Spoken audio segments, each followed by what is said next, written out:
G'day, welcome to Gender Critiques. So in this video I just wanted to talk quickly about radical feminism versus gender identity, the gender identity politics and the gender identity ideology, and explain why they clash, well, my theory on why they clash. So basically what it comes down to is you've got on one side of the debate / war on women, you've got radical feminism, and slash GC, which is gender critical. That's basically anyone that's not a radical feminist who has woken up to the potentially harmful and negative aspects of gender identity politics, and are fighting, like speaking out against them, but isn't a radical feminist. It gets called gender critical.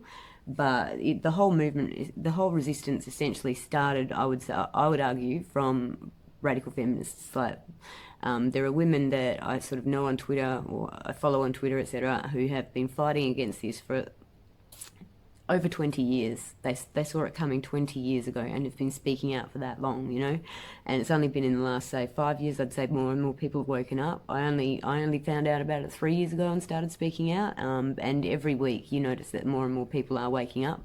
So now we're sort of coming towards the point of critical mass. But for a long time there were just women with lone voices screaming into the void and just getting told to fuck up and ignored, you know, or silenced. So what you've got these two essentially opposing ideologies or concepts, right? So you've got radical feminism on one side. Where radical feminism comes from in regards to gender and sex, right? Biological sex. Radical feminism contends that women are experiencing a class-based oppression based on their biological sex as the class. So what we're trying to do is basically, we don't say that we're fighting for equality per se. We don't want equal rights to men to be able to fuck things up in the way that patriarchy has. What we want is liberation from patriarchy.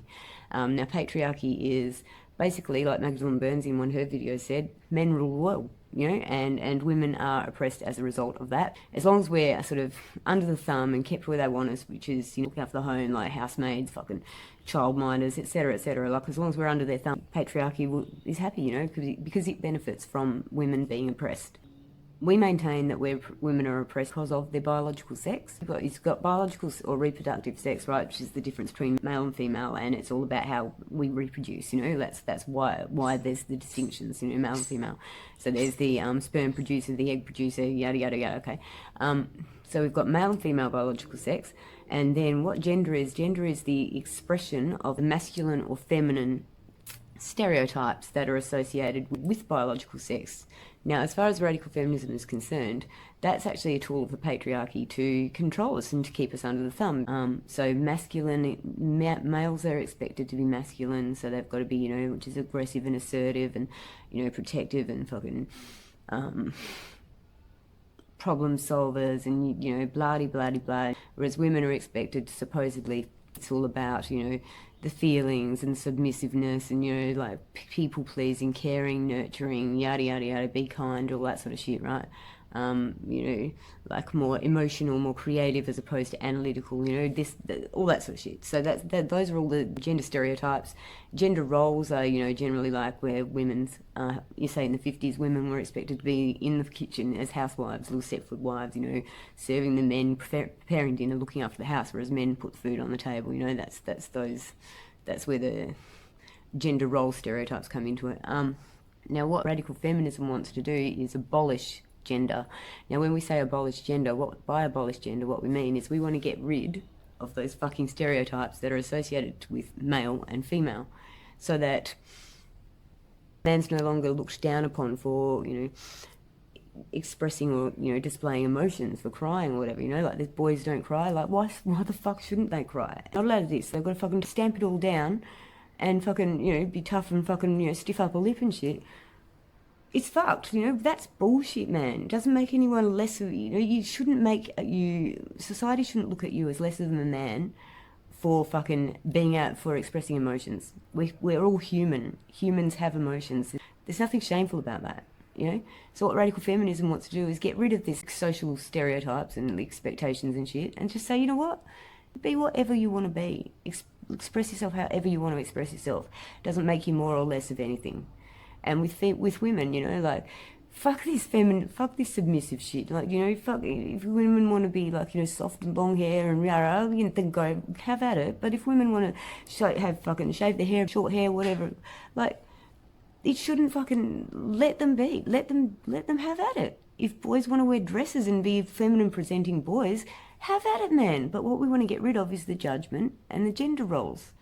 So that's what radical feminism is sort of working towards. Now, with gender identity politics, they don't, as opposed to where radical feminism wants to abolish gender, what gender identity politics do is they want to reinforce gender. So they want to entrench that shit more within society.